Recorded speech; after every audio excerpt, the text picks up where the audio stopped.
Salam alaikum wa rahmatullahi wa barakatuh. Je suis Adil, je suis originaire du Maroc.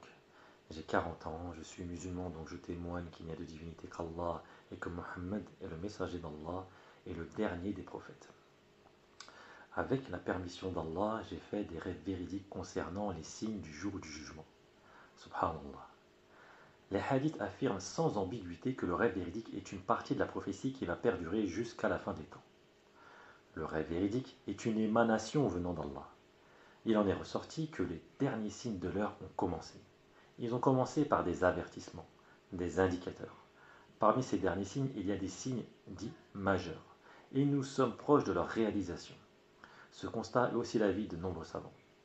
Ceci étant, parmi les signes majeurs, il y a l'apparition d'un personnage qui donnera la suprématie à la religion et emplira la terre de justice. Cet homme, selon la prophétie, porte le même nom que le messager d'Allah, paix et bénédiction d'Allah soit sur lui. Puis le nom de son père est semblable à celui du père du messager d'Allah, paix et bénédiction d'Allah soit sur lui. Ainsi, cet homme doit s'appeler Mohammed ibn Abdullah, ou du moins avoir la bonne composante. Cet homme doit être un descendant du messager d'Allah, paix et bénédiction d'Allah soit sur lui. Sa description rapportée dans les textes est qu'il a le front dégarni et le nez aquilin, un nez courbé en forme de bec d'aigle. Cet homme doit apparaître du côté de l'Orient, puis sera soutenu par des gens de l'Orient, des gens de l'Est. Enfin, Allah le parfera en une nuit, ce qui veut dire que son potentiel sera pleinement révélé qu'à partir de ce moment. Mais avant cela, il aura une existence somme toute commune. Cet homme est surnommé le Mahdi, le bien guidé, ou plutôt l'imam Mahdi.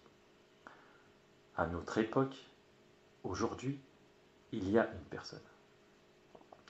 Oui, il y a une personne. Une personne qui répond à la bonne dénomination tout en répondant aux critères de filiation établis par la prophétie. Cette personne répond également aux critères physiques établis par la prophétie. Et cette personne est bien d'Orient comme la plupart des gens qui le soutiennent.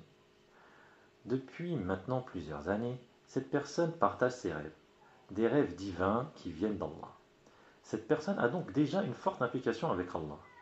Dernière chose, cette personne ne se proclame pas être l'imam Mahdi, bien au contraire. Cependant, cette personne correspond aux critères de la prophétie. Cette personne s'appelle Mohammed Qasim ibn Abdul Karim. Autrement dit, Ibn Abdullah, vu que Al-Karim est un des 99 noms d'Allah. L'origine Quraïch de Mohammed Qasim ibn Abdul Karim est bien établie. Son portrait, plus exactement son front, son nez, ressemble fidèlement à la description que nous avons du Mahdi. Et enfin, Mohammed Qasim ibn Abdul Karim est originaire du Pakistan, un pays islamique d'Asie du Sud. Allah m'a éveillé sur la situation avant que je ne connaisse l'existence de Mohammed Qasim ibn Abdul Karim. Allah m'a donc guidé et m'a permis de reconnaître la vérité. Je crois en Mohammed Qasim, il est mon frère en Allah, ses rêves sont véridiques car ils viennent d'Allah. Tous les musulmans devraient croire aux rêves de Mohammed Qasim car ses rêves sont en totale conformité avec le Coran et la Sunna. Qui plus est, il est maintenant évident que Mohammed Qasim ibn Abdul Karim est la personne désignée pour être Mahdi. Il répond aux critères établis de la prophétie et est proche d'accomplir sa destinée, Inch'Allah. Et Allah c'est mieux. Salam alaikum.